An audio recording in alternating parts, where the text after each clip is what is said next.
I urge you, at this moment of national emergency, to stay at home, protect our NHS, and save lives.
London.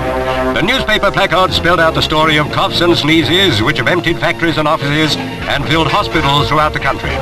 Many places are operating on skeleton staffs as the flu takes its toll. Hong Kong flu. Hong Kong flu. Hong Kong flu. Some say it's dengue fever. I know it's Hong Kong flu. You watch this dengue fever. I know what it will do. If it takes it, you will murder down. If it takes it, you will murder down. It's a killer, whoa. It's a killer, whoa. It's terrible and dreadful. The A2 Hong Kong 68 strain of influenza. Which is the one that happened last year and is still on the round. That's right. We had this virus in Toronto in December of 68 and in January of 69. And then it departed these shores and visited the United Kingdom and the continent. And then off it went down for the winter season, down into the southern hemisphere, and came back this time to North America, this time rather to the continent first. And the debt has been repaid from last year, and it's now visiting this part of the world from the continent. I know what it will do. If it takes it, you will murder down. If it takes it, you will murder down. It's a killer, whoa. It's a killer, whoa. It's terrible and dreadful, man. It's terrible and dreadful, man. You have to rub up with Kalanga water. Rub up with Kalanga water.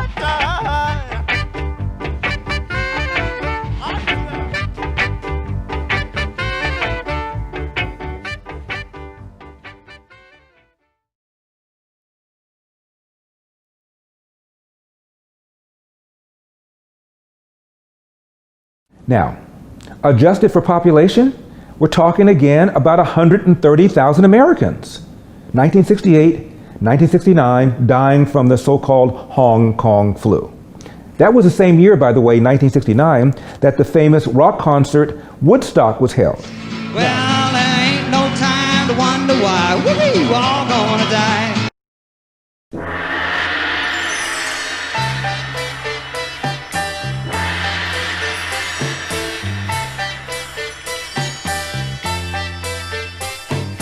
I'm telling you, you got the Hong Kong flu.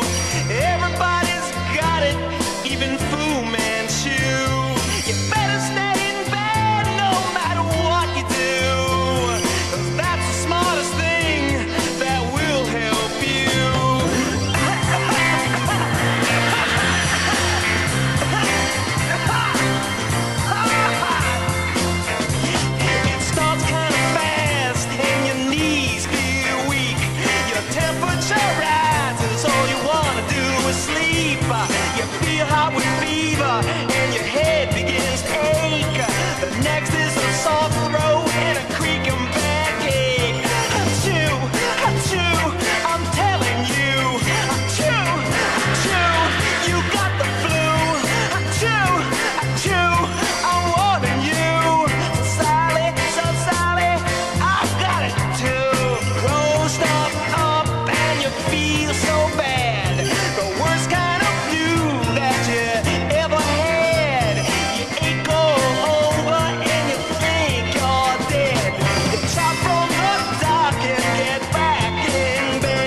it's important we all protect older people and those with existing health conditions from coronavirus. Currently we have basically two poles that we are confident of. A full lockdown works, and letting it go will lead to very substantial numbers.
Johan Gasecki, Sweden's former chief epidemiologist, bluntly said on Swedish radio recently that harsh lockdowns make little sense, and that it's the rest of the world that's conducting an experiment in lockdowns based on shaky models.